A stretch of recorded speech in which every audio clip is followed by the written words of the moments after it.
Tenga usted muy buen día, bienvenido a este su espacio Gotitas de Miel. Mi nombre es Claudia Méndez Ruiz y como nada el tiempo va pasando tan rápido, ya estamos en lo que conocemos como la Semana Mayor. Yo espero que usted ya esté teniendo un muy buen tiempo y que sea un tiempo en el cual puede reflexionar, un tiempo en familia, un tiempo que puede dedicar a estas cosas tan importantes, estas cosas espirituales y por supuesto recordar esa muestra de amor como no hay otra ni habrá ninguna otra. Nuestro mismo Dios muriendo en una cruz a causa de nuestras transgresiones y pecados. El día de hoy vamos a conversar así muy coloquialmente entre usted y yo y vamos a hacer un mapa verdaderamente asombroso. Y sí, recordará usted que siempre cuando estamos en vísperas de las fiestas de Santa Convocación, hacemos un breve preámbulo para platicar acerca de estos tesoros maravillosos de la Biblia. Y hoy no será la excepción. Recién acabamos de observar la conmemoración de Purim, esa fiesta maravillosa en donde Dios aparece escondido en un libro, en el único libro escrito por una mujer. Pero hoy, precisamente, vamos a hacer ese puente entre Purim y Pesaj. Es así como yo le voy a recordar a usted algunos tópicos de los cuales hemos estado platicando las últimas semanas. Y yo quiero que usted recuerde y traiga a mente, traiga a colación todas estas escrituras de las cuales en algún momento hemos conversado, pero además de las que usted seguramente conoce a fondo. Y es que déjeme decirle que ciertamente la Biblia es un solo mensaje que por supuesto habla de Jesucristo, desde Génesis hasta Apocalipsis, esa maravillosa carta de amor que Dios nos dejó para darse a conocer a nosotros los hombres, hablando, tal y como lo dice la carta a los Hebreos, muchas veces y de muchas maneras. Hoy vamos a vislumbrar un camino maravilloso hablando ciertamente de las fiestas de Santa Convocación, es decir, las que están enumeradas y descritas en el libro de Levítico 23, pero además haremos una conexión por demás asombrosa con una festividad que ciertamente no es de Santa Convocación, pero que tiene un interés especial dado por Dios y que aparece, como le repito, en un libro escrito ni más ni menos que por una mujer. Me refiero a la festividad de Purim. La palabra Purim se deriva de Pur, y esto quiere decir suertes. No suertes como el azar, como nosotros lo conocemos en español, sino suertes como aquello que puede ser una cosa o puede ser otra, pero todas ellas dictaminadas por Dios, Dios soberano. Y es que hemos platicado que la fiesta de Purim recuerda la victoria que Dios le dio a su pueblo cuando a todas luces tenían todo en contra. Recordará usted que en ese libro maravilloso hay 3 personajes muy importantes: el rey Ahasverosh o el rey Asuero, la reina Esther y el personaje que es la misma esencia de la maldad, Amán. Y este es el nieto, recuerda usted, de ese terrible personaje también descrito en la Biblia, Amalek, y del cual hemos hablado muchísimas veces.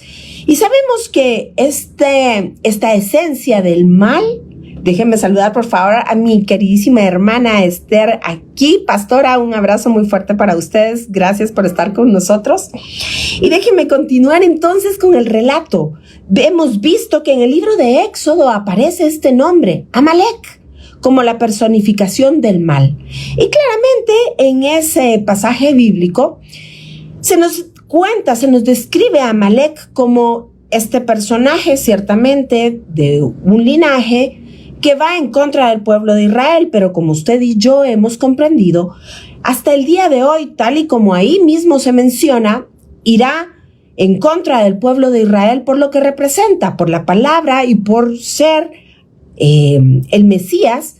La raíz precisamente en este pueblo es que el pueblo de Israel se ha visto peleando innumerable cantidad de veces de generación en generación, tal y como ahí se describe, y hasta el día de hoy lo podemos ver claramente en las guerras que se dan en el Medio Oriente y específicamente podemos hablar de la guerra que se desató a partir del 7 de octubre en Gaza, porque no es casualidad que incluso el escenario geográfico hable de estas batallas.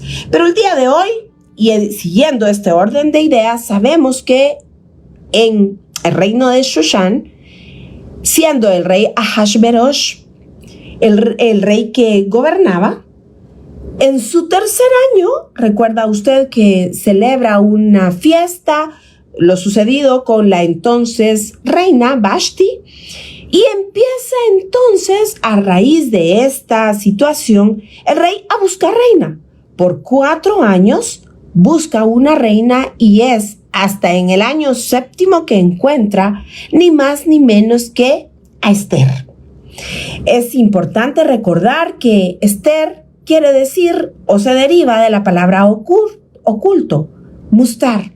Y déjeme hacer además énfasis en una cosa verdaderamente hermosa, y son estas perlas de la palabra, estas gotitas de miel que Dios nos hace ver en estos detalles tan maravillosos. Déjeme contarle que los libros de la Biblia reciben precisamente este nombre, libro de la Biblia, tal y la Torá, Sefer Torah, el libro de la Torá o el libro de la instrucción. Y así usted puede mencionar cada uno de los libros y se traduce con la palabra Sefer. Pero curiosamente, el libro de Esther no recibe el nombre de libro, sino Megilá. Y es que, además, visualmente podemos ver que hay una diferencia entre el Sefer y la Megilá. La Megilá es un libro más pequeño, pero el Sefer, además, son aquellos rollos o aquellos pergaminos que se destienden o que se desenrollan con 2 palitos, mientras que la Megilá es solamente un palito y se va desenrollando el libro. Vea usted qué analogía más hermosa. Cuando se lee la Torá, se debe de sacar el Sefer Torah y desenrollarlo, y se ubica exactamente en el punto en el cual se desea leer. Es así como es complicado para leer varios puntos de la Torá, hay que sacar, para facilitar la lectura, varios Sefer Torah y abrirlos precisamente en el capítulo y el verso que se quiere. Déjeme decirle que cuando los Sefer Torah son Sefer para el ritual, no están divididos, así que no están divididos en capítulos y en pasuk, es decir, en versos. Esto se utiliza nada más con la finalidad del estudio. Pero regresemos al orden de ideas del cual yo le estoy platicando. Y es que el Sefer Torah, entonces, entendemos que debe abrirse específicamente en el lugar que se desea leer, mientras que cuando se toma una Megilá de Esther, del libro de Esther, debe desenrollarse todo el libro. Y es que, fíjese usted que esto, ni más ni menos que tiene una alusión hermosa con lo que está oculto. Para poder extender todo el libro, pues eso precisamente con el palito se va desenrollando y poco a poco va quedando a la luz o al descubierto aquello que estaba celosamente guardado o mustar, oculto. Y recordará usted que es precisamente esto lo que sucede en la cueva, cuando Jesús resucita y la roca tiene que ser removida, rodándola precisamente para encontrar que el Dios de gloria ha resucitado. Por supuesto, la roca fue corrida, fue rodada, fue igualmente desenrollada para encontrar lo que estaba oculto. ¿Y sabe? Precisamente la tumba estaba vacía. Así que vea qué cosa más hermosa, porque ciertamente en la Megilá Esther hay muchísimos secretos hermosos que nos hablan de un solo Salvador, de un solo Mesías, Jesucristo nuestro Dios, hecho como en forma de hombre, para morir por nosotros y por supuesto resucitará el tercer día.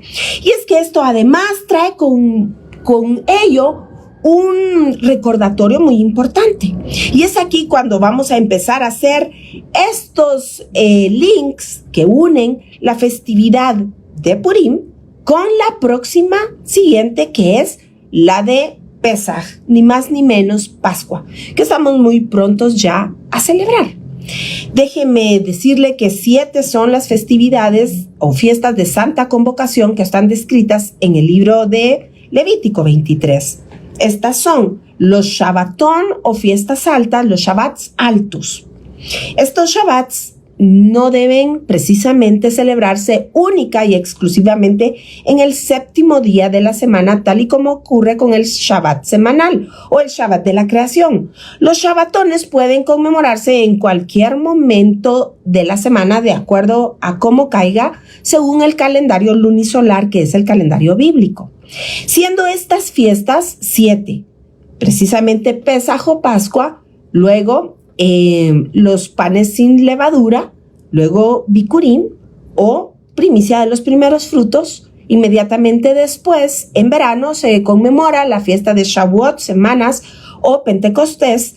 Y luego, en otoño, entonces, las fiestas que, en su sentido propiamente escatológico, estamos esperando a celebrar. Y estas son trompetas, Yom HaKippurim y Sukkot. Esto es la fiesta de, pues como le había dicho, de trompetas, y luego el Día del Perdón y la fiesta de cabañas, todas ellas con un sentido profético y escatológico. Regresemos entonces a la festividad de Pesaj. Esta conmemora la salida del pueblo de Israel de Egipto. Dios lo sacó con mano fuerte y poderosa, pero era una prefiguración ni más ni menos que de Jesucristo muriendo en una cruz. Pascua, por eso Pablo dice, porque nuestro Corbán Pesaj, es decir, porque nuestro sacrificio de Pascua ya fue crucificado, Jesucristo mismo.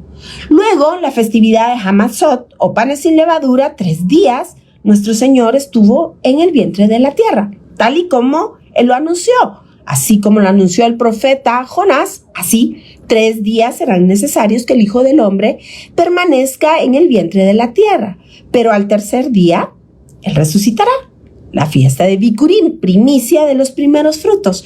Y 50 días después, Pentecostés. Pentaconta, la cuenta de 50, Pentecostés y la llegada del Espíritu Santo sobre la iglesia. Pero usted me dirá, ¿qué tiene que ver esto con Purim?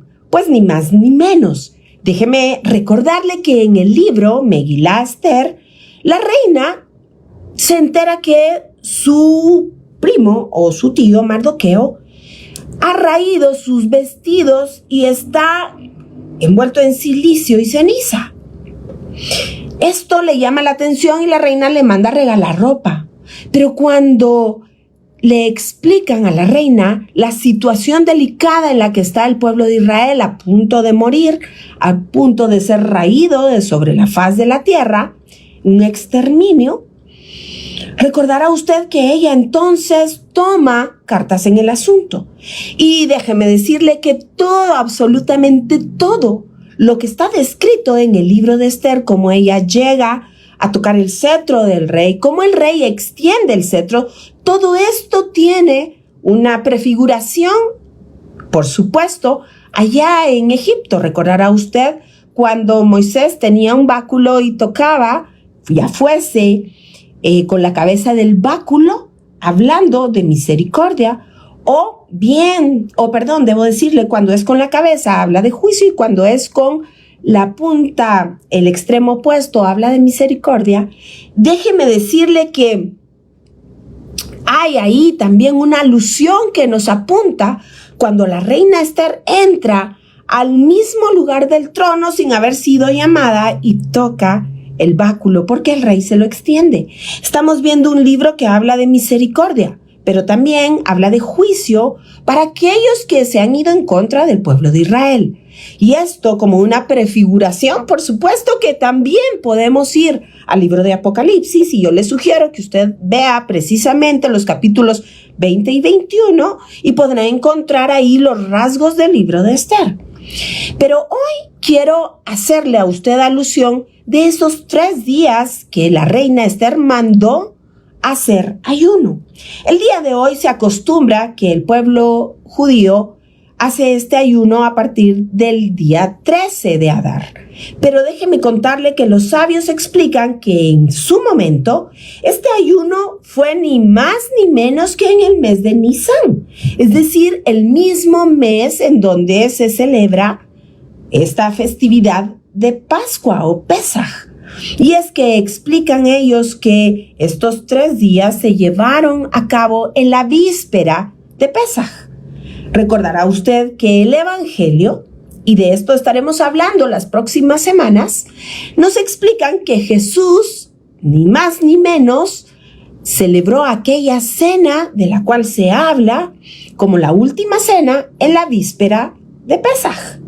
Así que nada es por casualidad, 3 días y 3 noches. Y explican los sabios que este malvado Amán fue muerto, fue colgado el día 16 de Nisan, justamente cuando la Biblia nos habla de la celebración de la fiesta de panes sin levadura. Ahora vamos a la figura de Cristo. Jesús murió 14 de Nisan para que se cumpliese lo que de él estaba escrito, nuestro Corbán Pesaj, es decir, nuestro sacrificio pascual. Pero fue enterrado tal y como estaba escrito a la caída del sol, pasando 3 días y 3 noches exactos en el vientre de la tierra, de la misma manera que fue prefiguración con el profeta Jonás.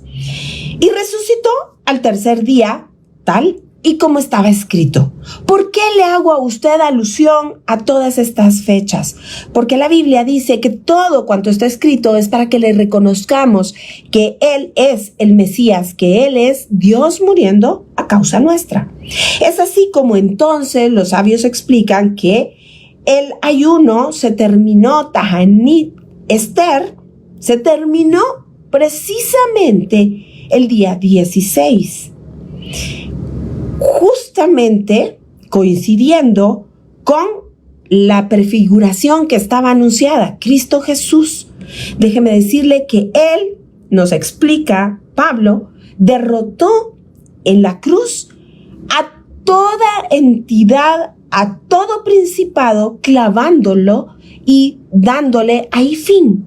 Pero Él conquistó, por supuesto, estando sepultado en la cruz, hizo suya o conquistó la muerte y, por supuesto, declaró finiquitado el sepulcro.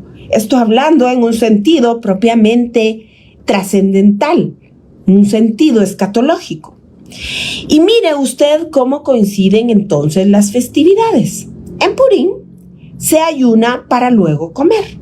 Pero cuando se habla de la fiesta del perdón, es decir, de Hakipurim, déjeme decirle que en un sentido lingüístico se puede decir Kepurim, Hakepurim, como en Purim. Y usted me dirá qué sentido tiene esto.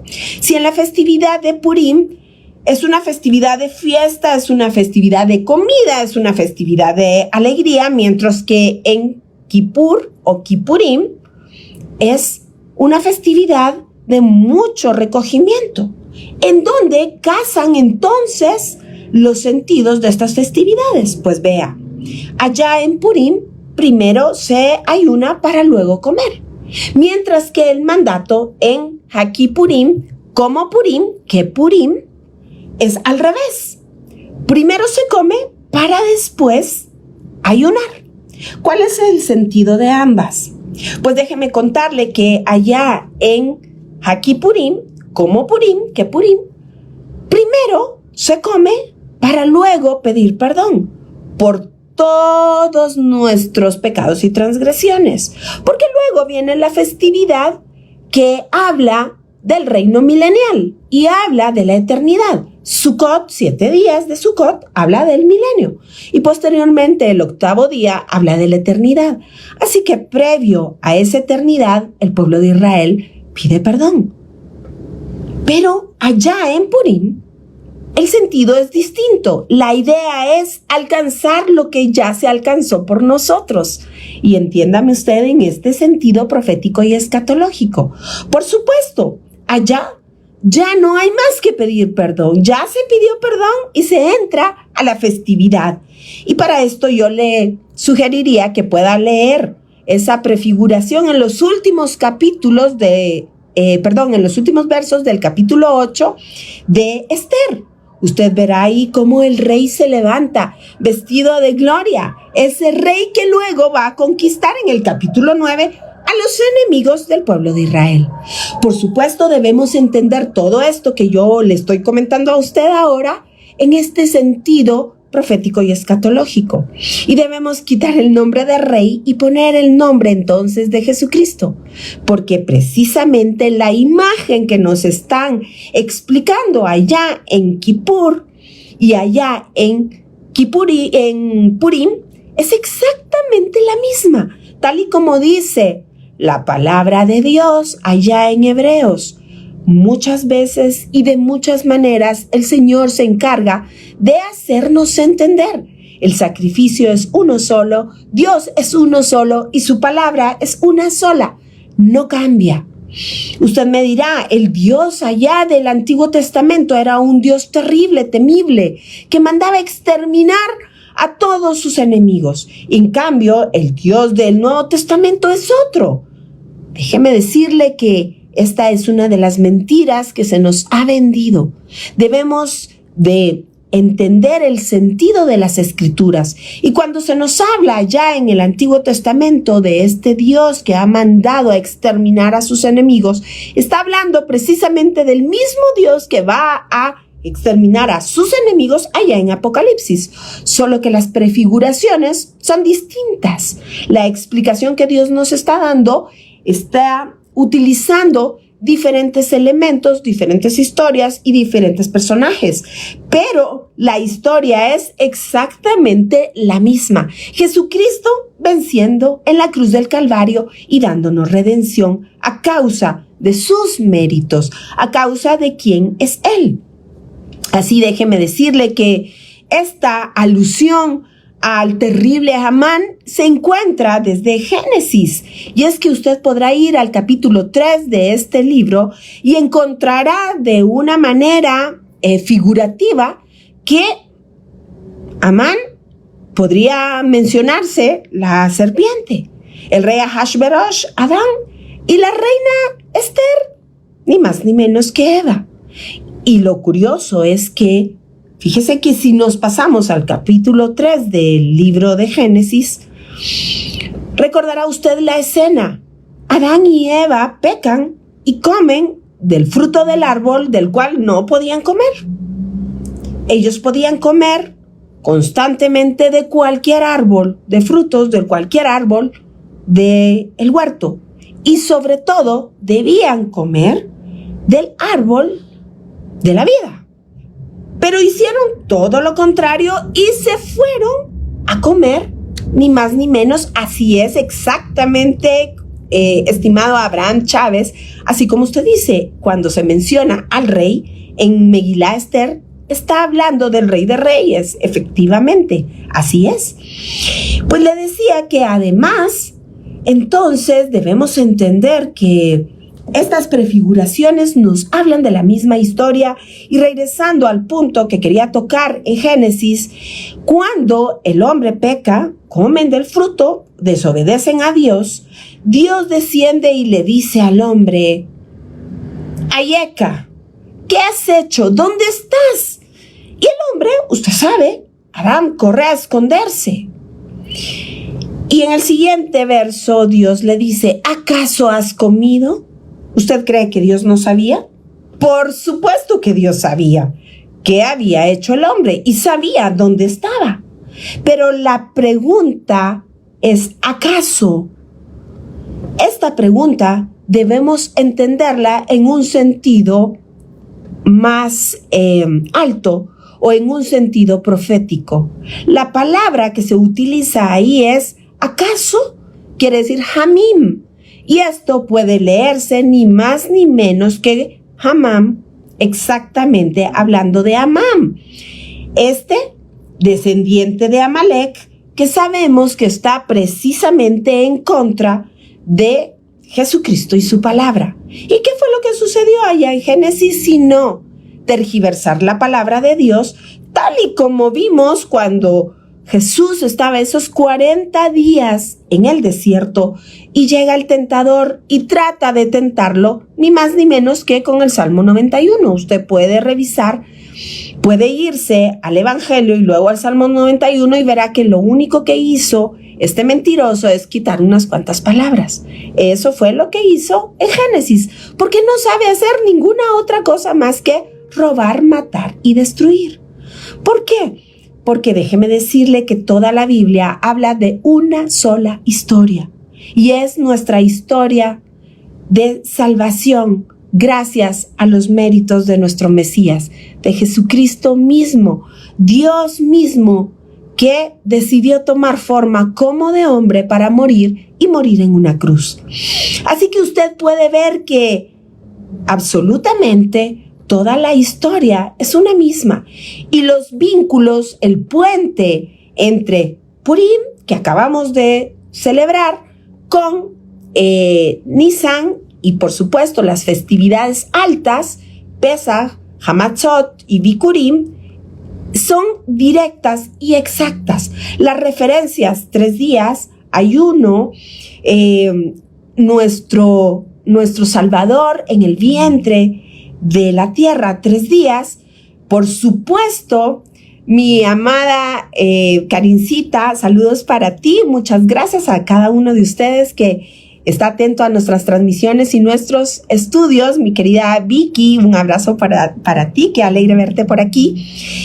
Y créame que poder platicar con usted en estos tiempos de regocijo, por supuesto de un gozo extremo al saber que el Señor, nuestro Dios, ha hecho puntualmente como ofreció hacer, y si vino a la cita a morir de manera puntual y exacta, ¿cómo no vendrá puntual y exacto para dar justa retribución a sus enemigos y tomar de regreso lo que le pertenece, es decir, a usted y a mí, y darnos ese cuerpo nuevo en gloria, tal y como está anunciado en el Evangelio? Así que este es ese tiempo. Este es el tiempo de reflexionar, este es ese tiempo de poder degustar la palabra, tal y como lo dice el salmista. Gustad pues y ved cuán bueno es nuestro Dios, cuán buena es su palabra, cuán exacta, cuán prudente, cuán sabia, cuán verdadera es su palabra. Y solo nos queda, estad quietos y ved la salvación de nuestro Dios, porque a Faraón nunca más para siempre lo veremos. Así que este es tiempo de victoria, este es tiempo de regocijo, es tiempo de dar un paso adelante y estar atentos a esas festividades de las cuales estaremos conversando. Yo les estaré trayendo nuevas gotitas de miel. Año con año es un gozo poderle contar a usted todas estas delicias de esta salvación tan grande, de esta salvación descrita en la carta a los Hebreos, de esta salvación que día a día vemos un cumplimiento más.